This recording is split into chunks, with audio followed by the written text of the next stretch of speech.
অনেক কষ্ট করে ফলন করার পর যখন দেখি খাওয়ার সময় হয়ে যায়, কাটতেও কষ্ট লাগে। তারপরেও এই যে দেখতে পাচ্ছেন, এটা হচ্ছে 2025 সালের প্রথম কোরজেট, যেটা আমি কেটে নিচ্ছি। মাশাআল্লাহ, আলহামদুলিল্লাহ, এর কোনো জুড়ি নেই।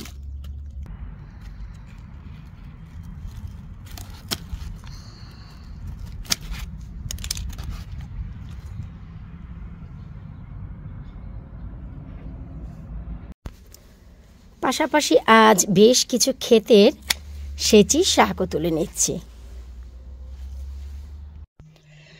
আলহামদুলিল্লাহ, 2025 সালের বেশ কিছু সেচি শাক এই যে প্রথম আজকে হারভেস্টিং করলাম খাওয়ার জন্য।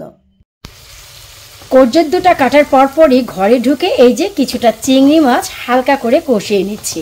ভাবলাম ফ্রেশ ফ্রেশ সবজি ভাই রেখে না দিয়ে কোনো একটি উপায় করে ফেলি। দুটি কোরজেটি কেটে নিলাম, কেটে নিয়ে এই যে চিংড়ি মাছের উপর দিয়ে দিলাম। ছোট ছোট হলেও দুটির অ্যামাউন্ট কিন্তু মাশাআল্লাহ অনেক হয়েছে।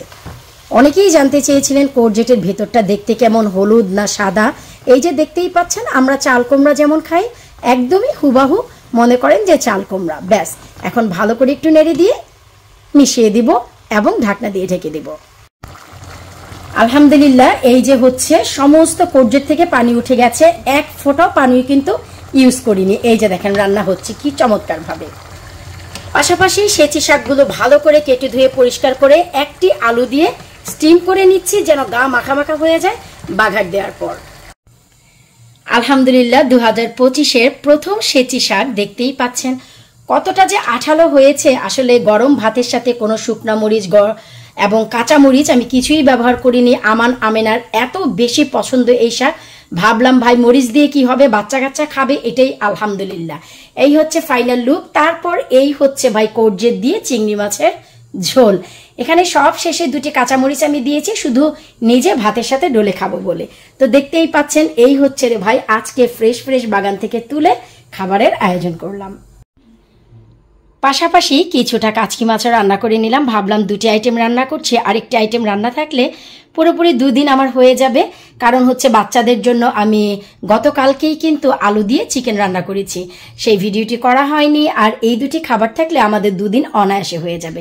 আর এই যে দেখতে পাচ্ছেন অলরেডি আজাদ মিয়া নিয়ে খাওয়া শুরু করেছে। এখন বাজে ঘড়ির কাঁটে 11টা। আজাদ আবার চলে যাচ্ছে হাসপাতালে। তাড়াহুড়া করে আসলে রান্না করা, ভিডিও করা, এগুলো অনেক সময় ম্যানেজ করা একটু কষ্ট হয়।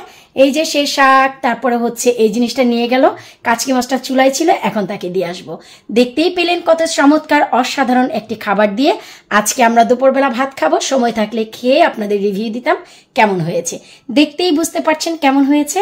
বিদায় নিচ্ছে আজকের মতন। ভুরি ভুরি গার্ডেনিং করেন আর পুরো পরিবার সহিত এইরকম ফ্রেশ ফ্রেশ খাবার আপনারাও খান। আল্লাহ হাফিজ।